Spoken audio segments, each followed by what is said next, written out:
Welcome to the Midweek message. We're going to look at some verses in Proverbs Chapter 22.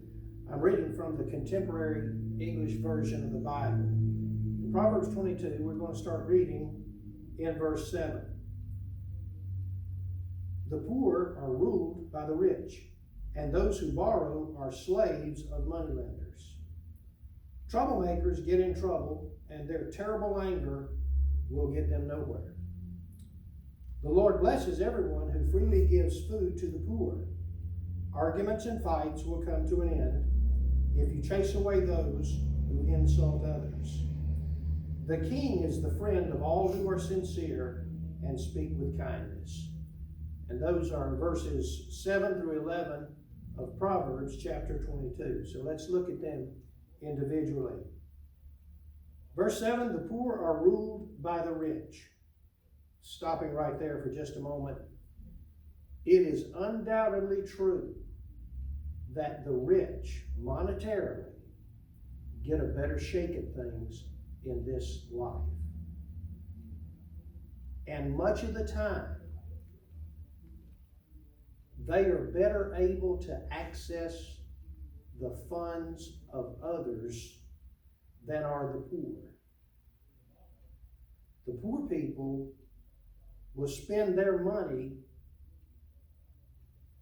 to get things and to have things that are controlled by the rich, making the rich even richer. It is undoubtedly true that the poor are ruled by the rich. It is also true that money won't buy you happiness. It's not the most important thing in life. But living in a world such as ours, a person needs money to survive. The poor are ruled by the rich, and those who borrow are slaves of moneylenders. Be careful of indebting yourself.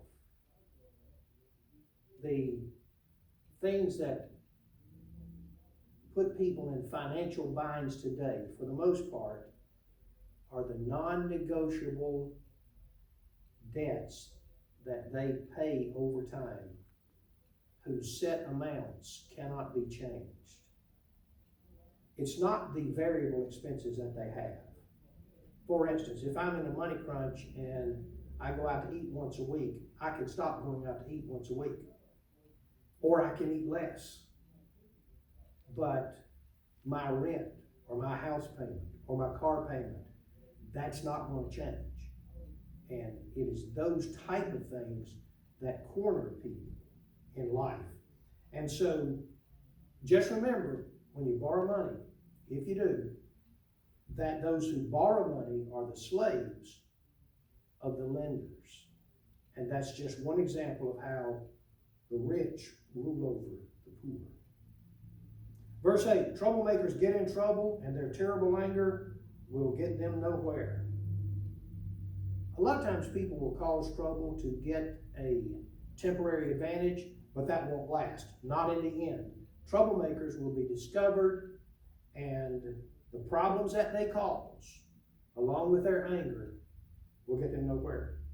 Verse 9, the Lord blesses everyone who freely gives food to the poor. Now, just a couple of verses before, it talks about the rich ruling over the poor, and there's an oppressive tone to that. And verse 9, 2 verses down, says, the Lord will bless people that gives to the poor. Jesus said the poor are always with us, but let's remember to be benevolent and kind to those that are less fortunate. Verse 10, arguments and fights will come to an end if you chase away those who insult others. For an argument and a fight to end, somebody's got to stop. At some point, somebody's got to stop. And it may be that the argumentative person, the combative person, needs to be just removed from the equation. But arguments and fights will end sometime if you remove the source of contention. And verse 11, the king is the friend of all who are sincere and speak with kindness. We don't have a king here in America, but we do have rulers and governing officials.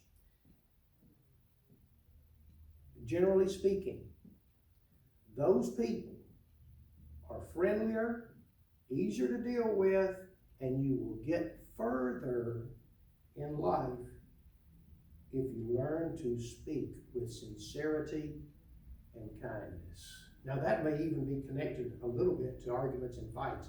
It's hard to have an argument and a fight with someone that is sincere and kind. And so let's be careful of the debts that we make. Let's be careful of the positions we put ourselves in. Let's be careful of arguing and fighting, remembering that sincerity and kindness get us further in life.